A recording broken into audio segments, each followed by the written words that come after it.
அடுத்து நூலின் நயப்புரை வழங்க இங்கே வருகை தந்திருக்கிறார்கள் ஹாபிஸ் இஸ்ஸதீன் சேர் அவர்கள். இவர்களை பற்றி சொல்வதாய்ந்தால் எழுத்தாளர், விமர்சகர், நூல்கள் பற்றிய பல ஆய்வுகளை செய்து கொண்டு வருகின்றார். அதாவது எழுத்து துறையிலே பல காலமாக ஈடுபட்டு வரக்கூடிய ஒருவர் தான் ஹாபிஸ் சேர் அவர்கள். ஹாபிஸ் சேர் அவர்கள் அது மட்டுமல்ல, அவர் ஒரு புகைப்பட கலைஞர், ஒரு சிறந்த புகைப்பட கலைஞர். எங்களுடைய விஞ்ஞான ஆசிரியர் அரபாவிலே அந்த அவரும் இங்கே வந்து காலையிலிருந்து இங்கே வந்திருக்கிறார். இப்போது இந்த நூலை அவருக்கு ஏற்கனவே நாங்கள் அனுப்பி வைத்திருக்கிறோம். அந்த நூலை நயந்த பகுதிகளை இங்கே எங்களுக்கு சமர்ப்பிக்குமாறு சேர் உங்களை நாங்கள் அன்பாக அழைக்கின்றோம். பிஸ்மில்லாஹிர் ரஹ்மானிர் ரஹீம்.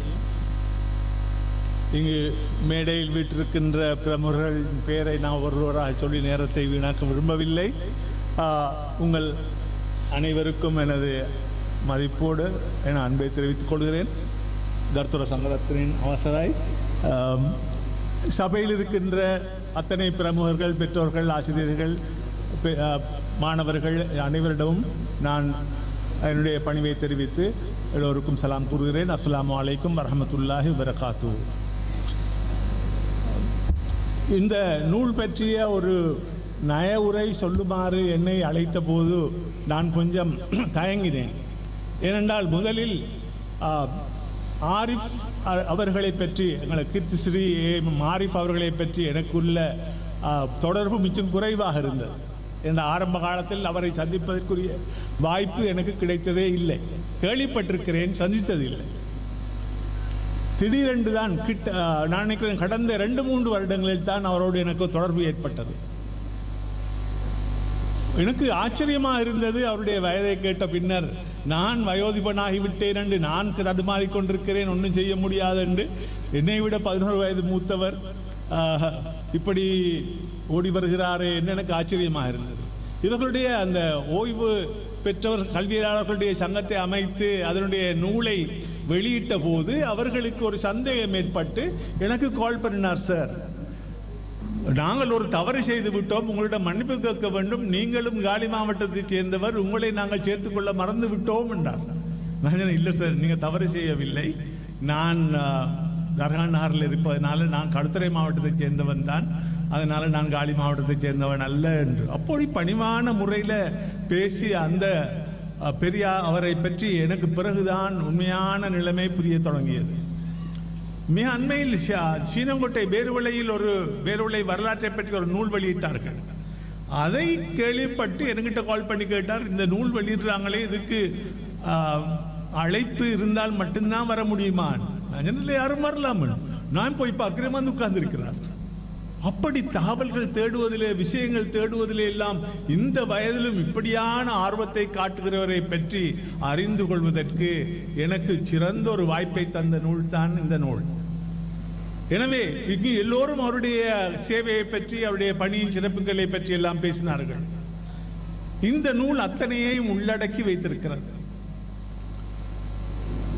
எங்களுடைய நான் படித்த பாடசாலையில் எங்களுக்கு நீண்ட காலமாக அதிபராக இருந்த ILM ஷுவைப் அவர்களை பற்றி நாங்கள் ஒரு பாராட்டு விழா வைக்க வேண்டும் என்று சொல்லி கடைசியா அவர் காலம் சென்றும் எவ்வளவு காலத்துக்கு பின்னர் தான் நாங்கள் பாராட்டு விழா வைத்தோம்.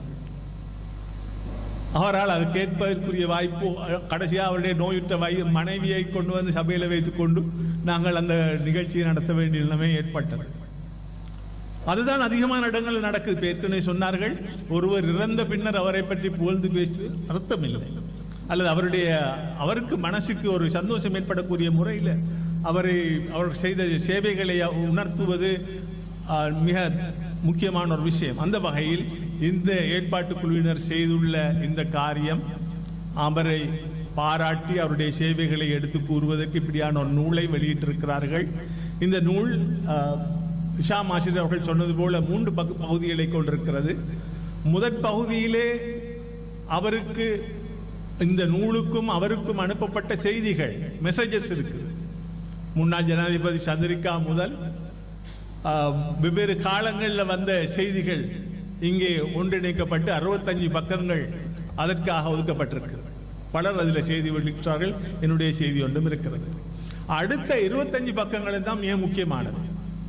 அடுத்த 25 பக்கங்களிலேயும் ஆரிஃப் சார் என்பவர் யார் என்பதை எவரும் புரிந்து கொள்ளக்கூடிய முறையில் தேவையான தகவல்கள் எல்லாம் தொகுத்து வழங்கப்பட்டிருக்கின்றன. அவருடைய சேவை பற்றிய சேவை காலம் பற்றியது, அவர் எங்கெங்கெல்லாம் வேலை செய்தார். அவர் 41 வருஷ சேவையிலே 25 வருடங்களை கொழும்பில் கழித்திருக்கிறார், கொழும்பு பாடசாலைகள். அப்ப அந்த வகையில அந்த தகவல்களை எல்லாம் விளங்கிக் கொள்ளக்கூடிய முறையில் இந்த 2ஆம் பகுதியை சிறப்பாக அமைத்திருக்கிறார்கள். அதிலே அவருடைய சுயசரிதையாக இருந்தாலும் நிஷாந்த் சார் தான் எழுதினார் சொன்னார். அவர் சொன்னதை பற்றி உண்மையிலே நான் நேற்றிரவு கூட என்னுடைய பிள்ளைகள்கிட்ட சொல்லிக் கொண்டிருந்தேன். இப்படி ஒரு அவங்க சொன்னாங்க, பாப்பா உங்களுக்கு கஷ்டமா இருக்குது, நீங்க இந்தோட்டைக்கு போக வேணுமே, போக போறீங்களா? இல்லை இல்லை, அவருக்காக நான் போகத்தான் வேணும். நான் அதற்காக ஒரு வாடகை வாகனம் ஒன்று அமர்த்தி கொண்டு வந்தேன். ஏனென்றால் இப்படியான ஒரு ஆளுமை எங்கள் சமூகத்தில் இருந்திருக்கிறது என்பதை நினைக்கும் போது கூட ஆச்சரியமாக இருக்கிறது. அவர் வெறுமனே அதிபராக ஆசிரியராக மட்டும் இருந்து செயற்படவில்லை, அவர் அரசியலில் ஈடுபட்டிருக்கிறார்.